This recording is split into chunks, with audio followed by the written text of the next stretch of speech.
Welcome to This Explainer. Right, let's jump straight in. Today we're going to completely rethink how we handle code quality when AI is doing the heavy lifting. For years we've relied on these very specific, established workflows to catch our mistakes. But as we're about to see, when you introduce the sheer speed of AI into the mix, well, those traditional methods just hit an absolute brick wall. Think about it for a second.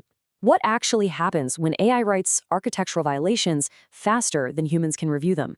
This right here is the critical crisis we're facing today. At AI generation speeds, our traditional code review pipelines simply collapse. They just cave under the weight of architectural drift. See, a human developer types at a relatively steady, predictable pace. But an AI agent, it'll spit out hundreds of lines in literally seconds. And if those lines happen to break your system's rules, bam! Your human reviewers are instantly buried under an absolute avalanche of rework. So let's look at Section 1, the AI velocity problem. Why are our trusty systems suddenly failing us? To really grasp the problem, we kind of have to look at how AI actually operates. Human developers can keep constraints in their heads, right? They've read the docs, they know the design patterns, they get it.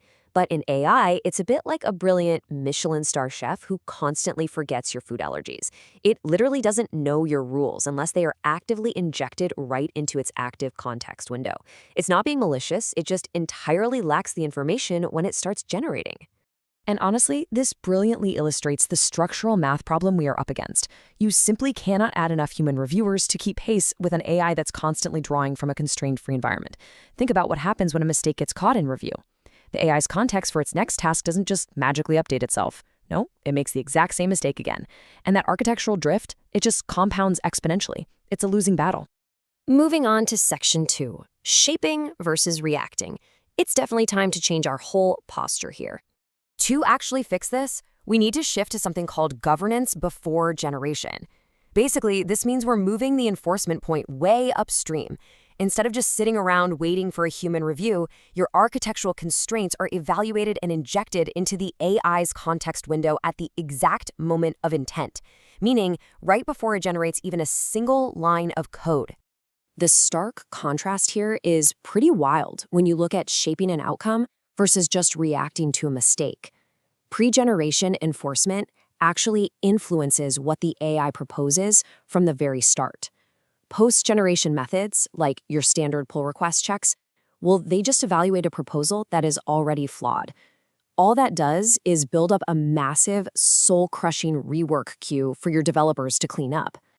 I love this quote from Theo Valmus in our source material. He says, "The enforcement point is the strategic variable," and he hit the nail on the head. This isn't just some minor scheduling detail about when to run your linting tools. Where you place that enforcement point completely dictates whether your governance acts as helpful, invisible infrastructure, or just becomes this incredibly expensive, reactive chore. Now, you might be wondering about Section 3, the CI/CD fallacy. Doesn't a really strong pipeline accomplish the exact same thing? Well, not quite. Think about the cost gradient we're looking at here. At the very top, with the pre-generation hook, you are shaping what the AI proposes so you prevent the violation entirely. Clean and simple. But look at every single stage beneath that. Once an architectural violation actually exists as written code, whether you catch it in CI or a peer review, it is already costing you valuable human rework time. The painful truth we have to face is that relying solely on your CI pipeline means, well, a violation still happened. Someone still had to write it, stage it, open a pull request, sit around waiting for the pipeline to fail, read through the failure logs, and then finally revise it. At AI velocity, spinning through that loop over and over again is a massive, massive drain on your resources. Now, don't get me wrong, CI absolutely stops bad code from shipping to production. It gives you codebase prevention, which is great, but it completely fails to stop those expensive, agonizingly slow review loops that drag your whole engineering team down. Pre-generation governance prevents that review cost entirely, simply because the bad code is never generated in the first place. Okay, Section 4, intercepting AI intent. Let's dig into the hook layer and see how this actually works mechanically.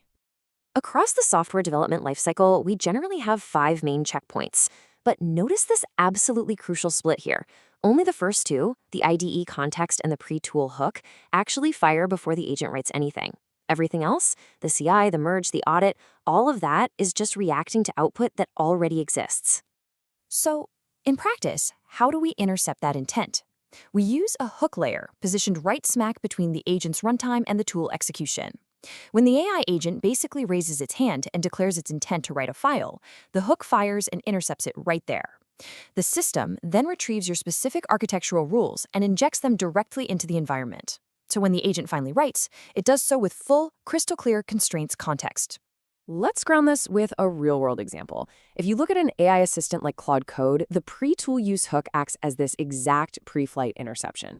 Before it writes anything to disk, the hook grabs the task context, pulls your architectural decisions, and injects them right in.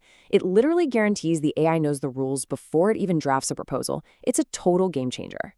I really want you to remember this axiom from the source material. Review is not governance. Review samples, governance shapes. Human review systems just cannot scale linearly with the sheer velocity of AI output. Trying to review your way out of AI-generated drift, it's a losing battle for sure. You absolutely have to shape the output. Which brings us to Section 5, the new engineering standard. Let's look at what a modern AI-native SDLC actually looks like. This new standard essentially turns pre-generation enforcement into a massive multiplier for your team's attention. When you shape the code properly up front, your human developers can actually focus on real logic and big product decisions. On the flip side, relying solely on post-generation reviews divides their attention, forcing them to manually police endless, repetitive architectural mistakes. Ultimately, to handle AI scale, you need a two-layer architecture. That pre-generation hook, that's your primary layer. It does the heavy lifting of shaping. Now, your continuous integration gate doesn't just vanish, but it drops back to a secondary role. It essentially becomes an audit trail, just there to confirm that the pre-generation hook actually did its job. And listen, for this two-layer system to actually be auditable, the enforcement has to be completely deterministic. I'm talking same exact input, same exact verdict, every single time. If your governance is probabilistic, you literally can't audit it. The exact same rules applied to the same prompt must yield the exact same constraints, no exceptions. Which leaves us with the ultimate strategic question for you and your engineering team to answer today. Take a really hard look at your pipeline. Are you actually shaping your AI's intent before it writes, or are you just paying your developers to endlessly review its mistakes? Shifting that enforcement upstream is absolutely the key to true AI velocity. Thanks so much for joining me on this explainer, and I'll catch you next time.